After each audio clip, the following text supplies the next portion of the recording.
కిందున్న కార్యకర్త నాయకుడి మీద కంట్రోల్ లేకపోతే వాళ్ళు కోరారని విచ్చలవిడి స్వేచ్ఛ ఇచ్చేస్తే ఎట్లాంటి ప్రమాదమో జగన్మోహన్ రెడ్డి రుచి చూశాడు.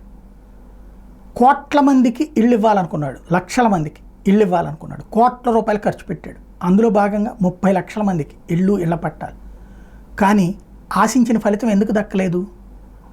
ఆ కింద స్థాయిలో ఉన్నటువంటి నాయకుడు తను తినడం కోసం ఎకరం 10 లక్షలు ఉన్నదాన్ని 20 లక్షలు చూపెట్టి 3 రెట్లని 60 లక్షలకు తీసుకుని అందులో రైతుకి 15 లక్షలు ఇచ్చి 45 లక్షలు తిన్నాడు. రైతుకి మామూలుగా అయితే 10 లక్షలు వస్తే ఎకరానికి ఇంకో 5 లాభం వచ్చింది. కానీ రైతుకి కనిపించింది ఏంటి?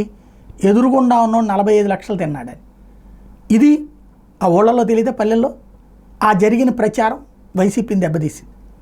అలాగే ఇసుక మొత్తం కేంద్రీకృతం చేసింది జగన్మోహన్ రెడ్డి, ఆ డబ్బులని జగన్ తిన్నాడని ప్రచారం చేసిన స్థానిక నాయకుడు తన దోవంతను అదే సిండికేట్తో కుమ్మక్కై తను అమ్ముకున్నాడు కొన్ని చోట్ల, అందరూ కాదు కొన్ని చోట్ల. దాని ఫలితం జగన్ని చుట్టుముట్టింది.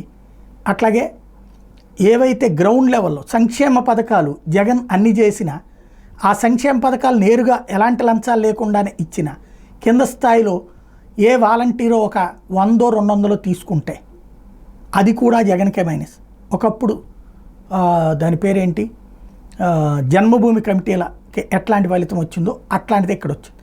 అంతా చేసి ఓటం పాలయ్యాడు. ఇక్కడ గుర్తుపెట్టుకోవాల్సింది వాళ్ళ చంద్రబాబు గారు, ఇసుక ఇష్టరీతిని నడుస్తోంది, మద్యం ఇష్టరీతిని నడుస్తోంది, చివరికి లంచాలు అడ్డదిడ్డంగా నడుస్తున్నాయి.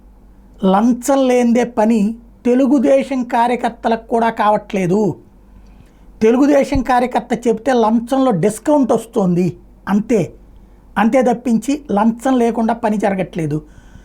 ఎవరన్నా పని కావాలనుకుని ఫస్ట్ అధికారి దగ్గరికి వస్తే ఇంత లంచం అవుతుందని చెప్తే వాళ్ళు ఆ పైన మళ్ళీ తెలుగుదేశం వాళ్ళ దగ్గరికి వెళ్తే మళ్ళీ వీళ్ళ దగ్గరికే పంపిస్తున్నారు. వాళ్ళు చెప్పామా మళ్ళీ మా దగ్గరికే అని చెప్పి మరీ తీసుకుంటున్నారు. ఇక్కడ ఇవన్నీ కూడా బాబుగారికి, అది బాబుగారి తినరాయి, కింద స్థాయిలో తినేది బాబుగారి పేరే చేరతాయి. ఇవి చెక్ చేసుకోవాల్సిన అవసరం ఉంది.